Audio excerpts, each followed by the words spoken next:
Hey all, it's Vanessa Love. If you're new to my channel, thank you for watching. And if you visitor, thank you so much. I really appreciate how everyone has been sharing and liking and subscribing, and in the areas where it's available, commenting on my videos. It's a very positive experience. I like it.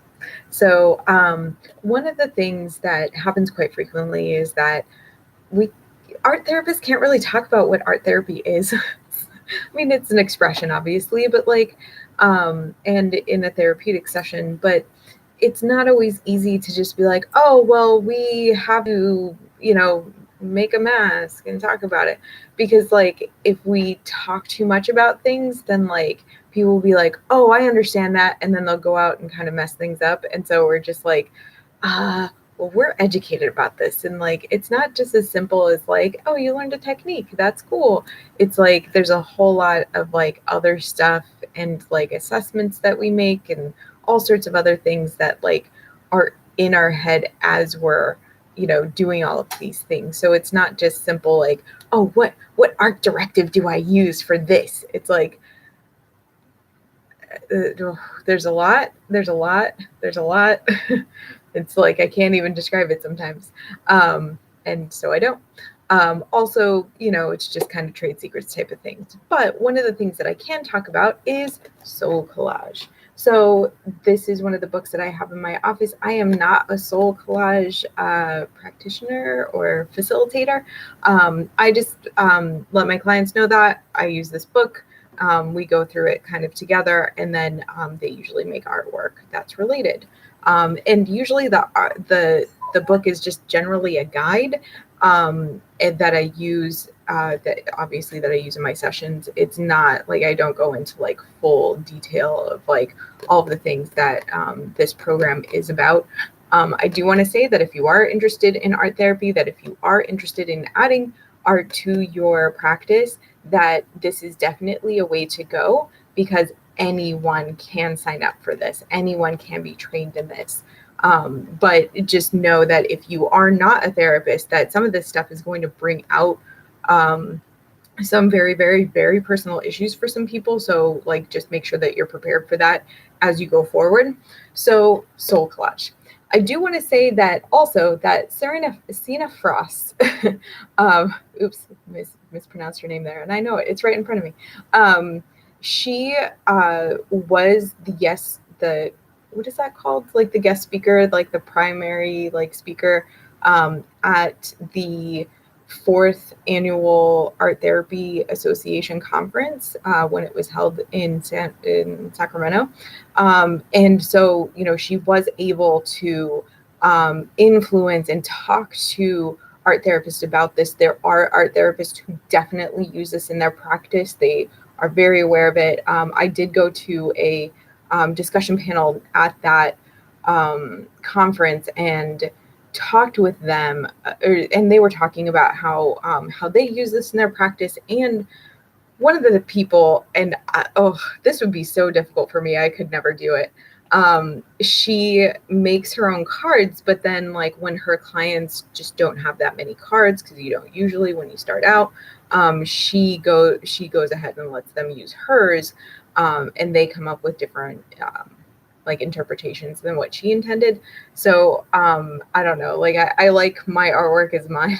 And I thought about doing this just sort of a last minute impulsive thing. So all of my cards are in storage right now, so I can't even bring out my cards. And the people who were doing these cards, they took their cards with them when I moved. So it's like, oh, okay, like I actually don't have any examples of this personally or professionally, but luckily this book has some of that information. So also Sina Frost unfortunately has passed away, but to my understanding, the program still goes on. So soul collage is really like, there's a lot to it. I one of my friends was or maybe is still a facilitator, or I guess once you're trained, you're always. So is a facilitator of this many, many, many years ago, maybe almost 10 years ago now. I went up to near Boston to go and take this class. It was the only one in there. There was like a flood the day before, and like it was a whole thing. There is like a poetry therapist in Connecticut somewhere who also does this, and had kind of hit me up one time to like go and pay for like doing like a workshop, not like a training, but a workshop. But it felt like it was so out of the blue and just kind of a, hey, could I have your money type of thing, that I was like, oh God, no, we're good. So yeah, I do know that there are practitioners in Connecticut. I just knew Kim, so I went up and did a workshop with her, which I think was really cool. And she was the one that was posting about it all the time anyway. I thought it was really cool. So there's like specific card stock, there's specific like dimensions to each card. One of the things I like about this is that you talk about like the different parts of yourself, and how there might be a rebel, and how there might be one who judges others and one who judges yourself, and all of these things, and the Joker, and the wise person, and all of that stuff, and how each one of those people has a place, has a setting, has a place where they live, basically. And so that's really what my understanding was about.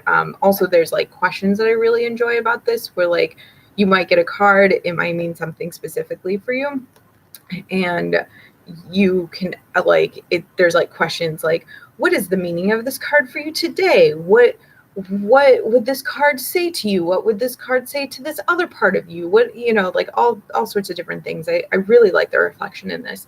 I do want to share. There's pictures like everywhere in this book. It's like really cool. The imagery, because like you can see, obviously it's very vivid.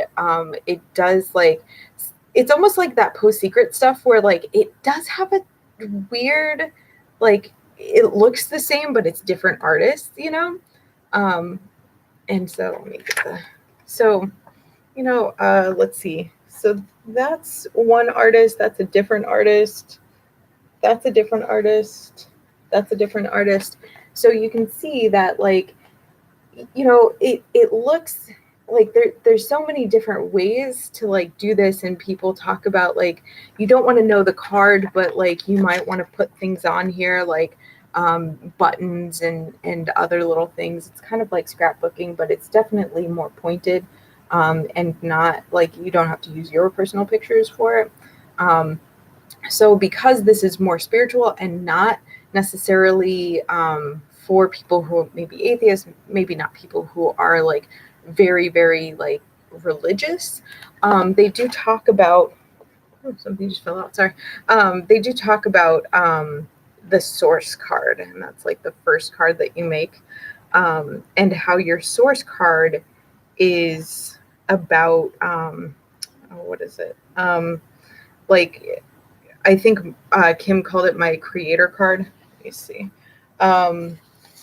It was like the everything and nothingness of like your life.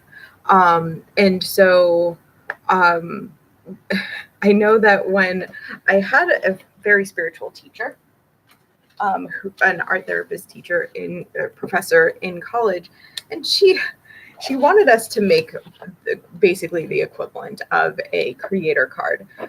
And I'm just going to put that down real quick. And she kept on throwing out different names. So she'd be like, the universe, God, your inner wisdom, your oh gosh, what else is like, yeah, the universe, God, your inner wisdom, like all sorts of different things. And I was just like, okay, I have to choose one. Oh crap, and so it was a bit of a difficult process for me, because I'm like, what am I doing?